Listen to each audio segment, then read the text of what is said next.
See your surroundings. How many plants are there?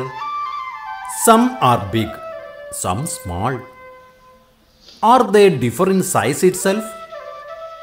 No, they differ in the structure of leaf, in growth and even in roots also.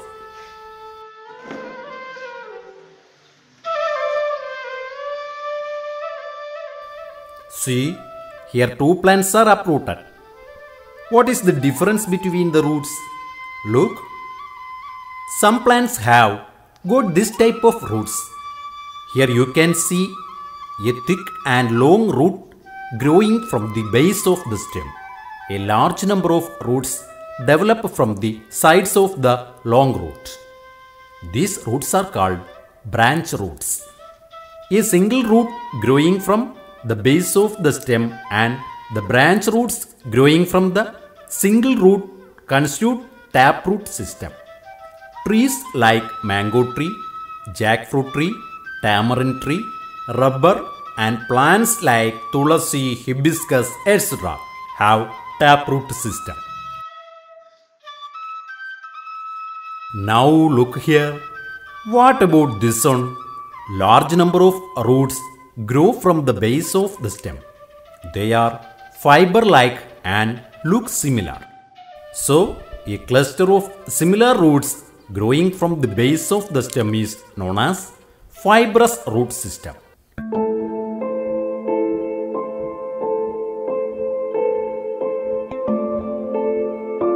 Coconut, arecanut, bamboo and paddy have fibrous roots.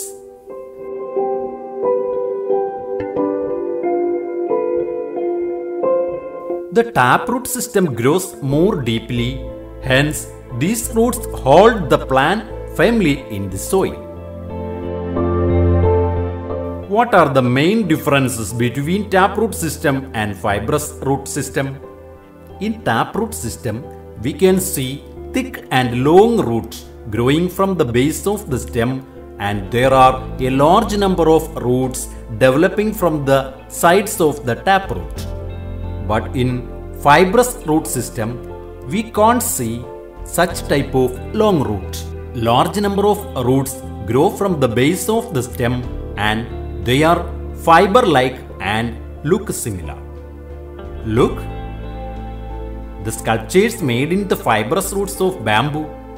How beautiful it is!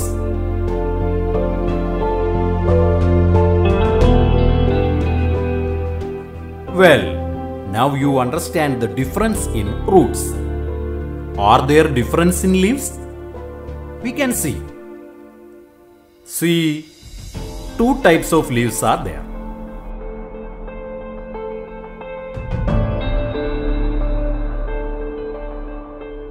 These are the veins of a leaf. Network-like distribution of veins found in the leaves. Is it similar in this also? No. In this leaf, we find the veins starting from the stalk of the leaf to the tip of the leaf as the straight line. Here the leaf of hibiscus or mango tree.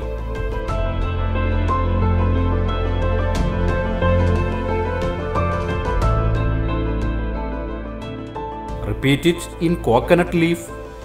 Can you see the difference? Coconut leaf can be turned into long pieces, can't it? What may be the reason?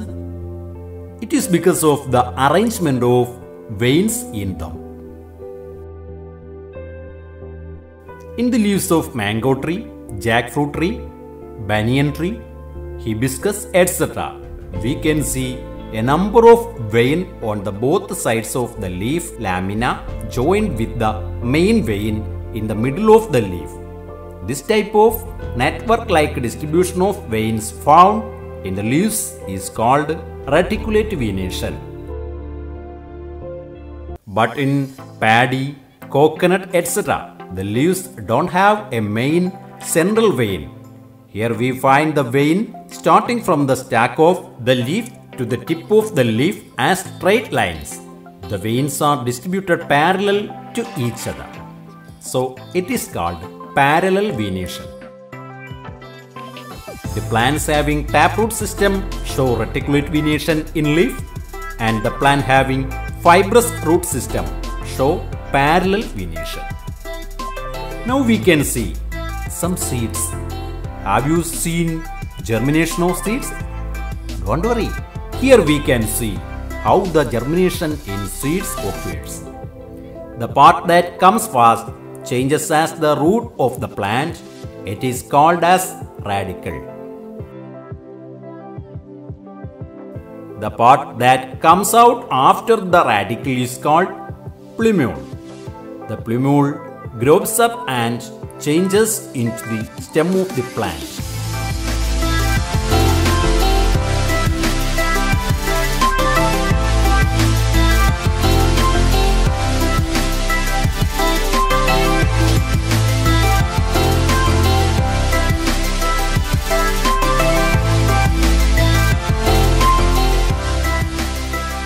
The food stored in two leaf-like structures is used by the plants until they can prepare food by themselves.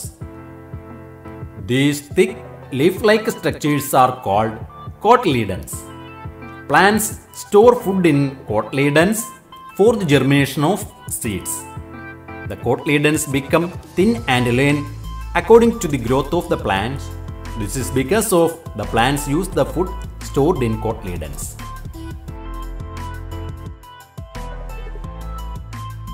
When some seeds germinate, they will have two cotyledons.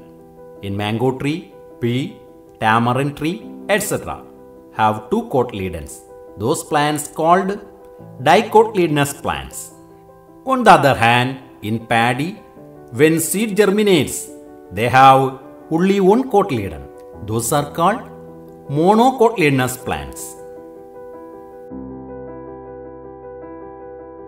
The outer part of the monocot plant is harder than the inner part, but the inner part of the dicot stem is harder than the outer part. Dicotyledonous plants have got taproot system and reticulate venation in leaves, but as in monocotyledonous plants have got fibrous root system and parallel venation in leaves.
നമ്മുടെ ചുറ്റും എത്രയെത്ര സസ്യങ്ങളാണ്. വലുതും ചെറുതുമായി വിവിധ ഇനങ്ങളിൽപ്പെട്ട നിരവധി സസ്യങ്ങൾ. വലിപ്പത്തിൽ മാത്രമാണോ ഇവ വ്യത്യാസപ്പെട്ടിരിക്കുന്നത്? വളരുന്ന രീതിയിൽ, ഇലകളുടെ ആകൃതിയിൽ സൂക്ഷ്മമായി പരിശോധിച്ചാൽ അവയുടെ വേരുകളിൽ പോലും ഈ വ്യത്യാസം നമുക്ക് കാണാം.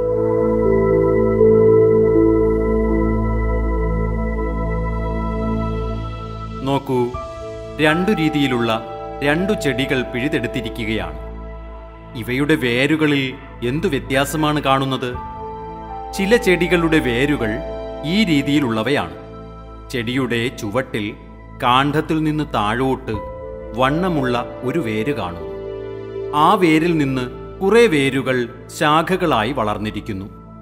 കാണ്ഡത്തിന്റെ ചുവട്ടിൽ നിന്ന് താഴോട്ട് വളരുന്ന ഒരു തായ്വേരും അതിൽ നിന്ന് വളരുന്ന ശാഖാവേരുകളും ചേർന്ന് കാണപ്പെടുന്ന വേരുപടലമാണ് തായ്വേരുപടലം അഥവാ ടാപ്പ് റൂട്ട് സിസ്റ്റം. മാവ്, പ്ലാവ്, പുളി, ആൽ, റബ്ബർ തുടങ്ങിയ വൃക്ഷങ്ങൾ, തുളസി, ചെമ്പരത്തി തുടങ്ങിയ ചെടികൾ, ഇവയിലെല്ലാം ഇത്തരത്തിലുള്ള തായ്വേരുപടലമാണ് ഉള്ളത്. ഇനി ഇത് നോക്കൂ, എന്തു വ്യത്യാസമാണ് നമുക്ക് ഇവിടെ കാണാൻ കഴിയുന്നത്? ചെടിയുടെ കാണ്ഡത്തിന്റെ ചുവട്ടിൽ നിന്ന് വണ്ണം കുറഞ്ഞ കുറേയധികം വേരുകൾ നാരുകൾ പോലെ വളർന്നു നിൽക്കുന്നതായി കാണുന്നില്ലേ? ഇങ്ങനെ കാണ്ഡത്തിന്റെ ചുവട്ടിൽ നിന്ന് വളരുന്ന ഒരേപോലെയുള്ള ധാരാളം വേരുകൾ ചേർന്ന വേരുപടലമാണ് നാരുവേരുപടലം അഥവാ ഫൈബർ റൂട്ട് സിസ്റ്റം. തെങ്ങ്, കവുങ്ങ്, പന തുടങ്ങിയ മരങ്ങളും മുള, നെൽച്ചെടി തുടങ്ങിയ പുല്ലുവർഗത്തിൽപ്പെട്ട ചെടികളുമെല്ലാം നാരുവേരുപടലമുള്ള സസ്യങ്ങളാണ്.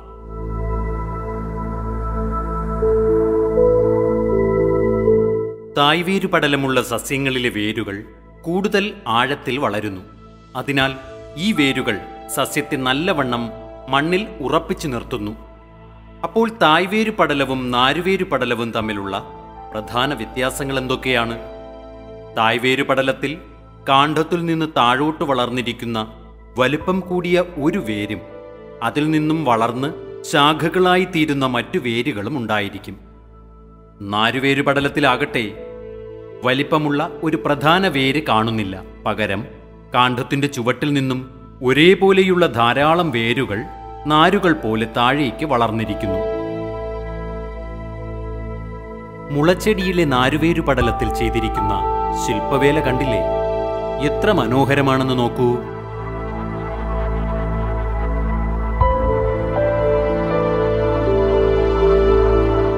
വേരുകളിലെ വ്യത്യാസം കൂട്ടുകാർ മനസ്സിലാക്കിയില്ലേ? ഇതുപോലെ ഇലകളിലും വ്യത്യാസം കാണാൻ കഴിയില്ലേ? നമുക്ക് നോക്കാം. വിവിധതരം ഇലകളാണ് നമ്മൾ ഇവിടെ കാണുന്നത്.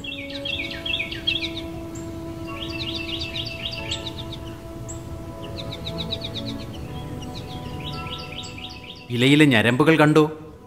ഇവയെ സിര എന്നാണ് പറയുന്നത്. വളരെ സൂക്ഷ്മമായി നോക്കൂ. വലക്കണ്ണികൾ പോലെ ഞരമ്പുകൾ ഇവിടെ കാണാം. ഇതിൽ അങ്ങനെയാണോ? ഞരമ്പുകൾ കൂട്ടിമുട്ടാതെ ഞെട്ടിൽ നിന്നും അഗ്രത്തിലേക്ക് പോയിരിക്കുകയല്ലേ? ചെമ്പരത്തി ഇലയോ മാവിൻ്റെ ഇലയോ അഗ്രഭാഗത്തു നിന്നും താഴേക്ക് കയറി നോക്കുക.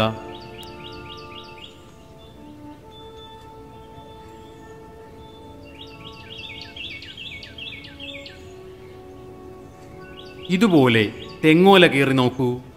തെങ്ങോല എളുപ്പത്തിൽ കീറിയെടുക്കാൻ കഴിയുന്നില്ലേ?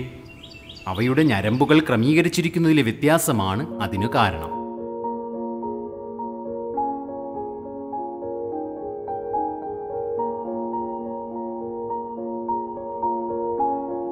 മാവ്, പ്ലാവ്, ആൽ, ചെമ്പരത്തി തുടങ്ങിയവയുടെ എല്ലാം ഇലകളിൽ മധ്യഭാഗത്ത് ഇലഞ്ഞെട്ടിൽ നിന്നു തുടങ്ങി അഗ്രഭാഗം വരെ നീണ്ടു കാണുന്ന പ്രധാന സിര കാണാം.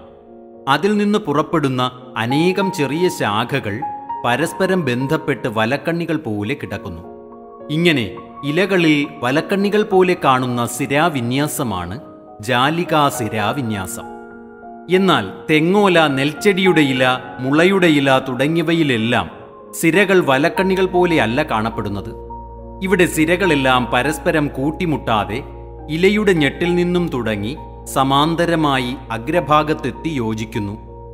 ഇങ്ങനെ ഇലകളിൽ സമാന്തരമായി സിരകൾ വിന്യസിച്ചിരിക്കുന്നതിനെ സമാന്തര സിരാവിന്യാസം എന്ന് പറയുന്നു. തായ്വേരുപടലമുള്ള ചെടികളിൽ ജാലികാസിരാവിന്യാസവും നാരുവേരുപടലമുള്ള ചെടികളിൽ സമാന്തര സിരാവിന്യാസവുമാണ് കാണപ്പെടുന്നത്. ഇനി നമുക്ക് ചില ചെടികളുടെ വിത്തുകൾ പരിചയപ്പെടാം. വിത്ത് മുളയ്ക്കുന്നത് നിങ്ങൾ കണ്ടിട്ടുണ്ടോ? ഒരു വിത്ത് മുളച്ച് ചെടിയാകുന്നത് നമുക്കിവിടെ കാണാം. മുളയ്ക്കുന്ന വിത്തിൽ നിന്ന് ആദ്യം പുറത്തുവരുന്ന ഭാഗം വേരായി താഴേക്ക് വളരുന്നു. ബീജമൂലം എന്നാണ് ഇതിനു പറയുന്നത്. ബീജമൂലം താഴേക്ക് വളർന്ന് മണ്ണിൽ ഉറച്ചു കഴിയുമ്പോൾ വിത്തിനുള്ളിലുള്ള ബാക്കി ഭാഗം, ഇത് ബീജശീർഷം എന്നറിയപ്പെടുന്നു. ഈ ഭാഗം മുകളിലേക്ക് കാണ്ഡമായി വളരുന്നു.